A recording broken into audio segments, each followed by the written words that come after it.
यहाँ पे दो प्रमेय दिखाई हैं क्योंकि इस साल वार्षिक परीक्षा में दोनों प्रमेय आ गई थी।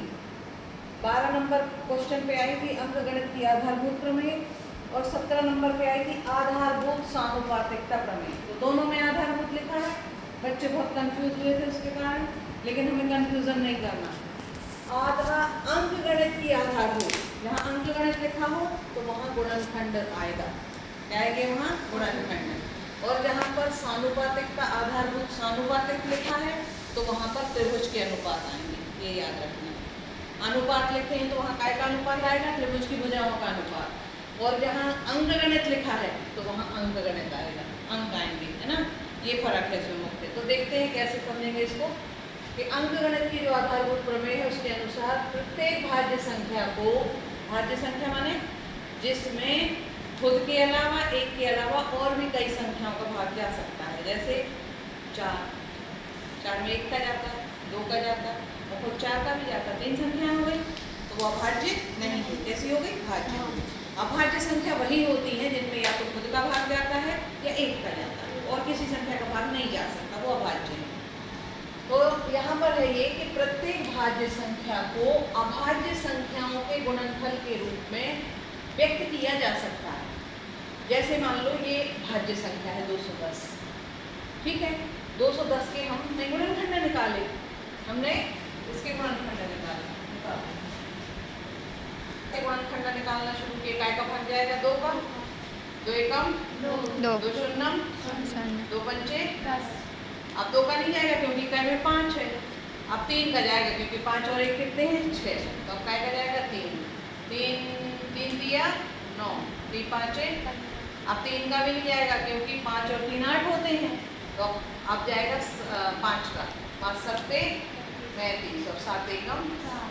तो देखो 210 को हम, ये अभाज्य संख्या है पूरी जिनका हम भाग दे रहे हैं, तो किसी भी भाज्य संख्या को अभाज्य संख्याओं के गुणनफल के रूप में लिखा जा सकता है तथा यह गुणनखंड अभाज्य गुणनखंड के आने वाले क्रम के बिना अद्वितीय होते हैं। इनका क्रम बदल भी जाए तो भी वही रहता है। जैसे मान लो हमने जैसा भाग दिया था ऐसे लिख दिया 2 × 3 × 5 × 7, तो भी गुणनफल कितना होगा?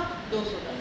लेकिन मान लो हम इसको 3 × 5 × 7 2 हमने अलग कर दिया, पीछे कर दिया, तो भी उसका गुणनफल क्या रहेगा? 210 ही रहेगा, है ना। तो मतलब कहने का तात्पर्य है कि इनका यदि क्रम भी परिवर्तित हो जाए तो भी किसी भाज्य संख्या को जब हम अभाज्य संख्याओं के गुणनफल के रूप में व्यक्त करते हैं तो उसको अंकगणित की आधारभूत प्रमेय कहते हैं। आया समझ में?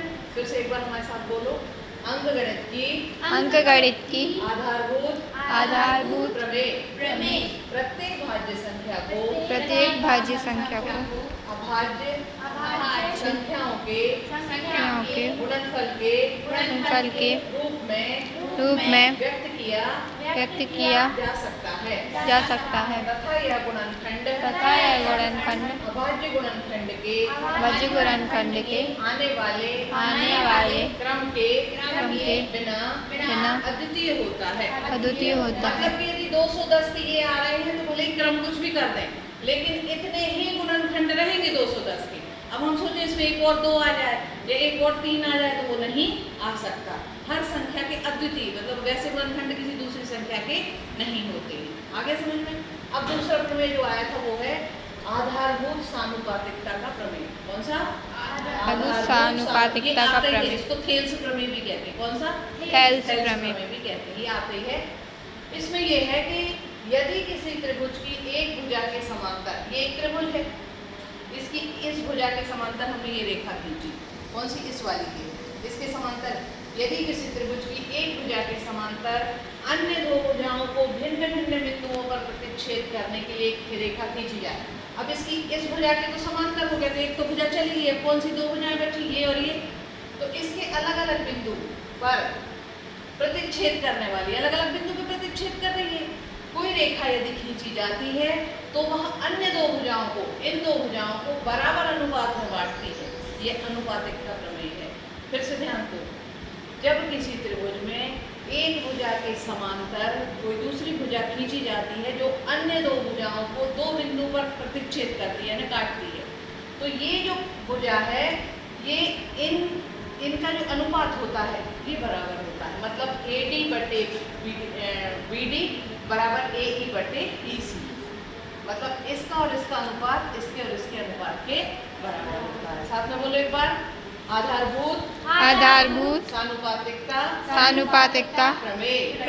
यदि किसी त्रिभुज की एक भुजा के समांतर अन्य दो भुजाएं को भिन्न भिन्न बिंदुओं पर प्रतिच्छेद करने के लिए एक रेखा खींची जाए तो अन्य दो भुजाओं को एक ही अनुपात में विभाजित करती है। ये अपना हेल्स का प्रमेय है। ये अच्छे से याद करो, कोई ना कोई एक जरूर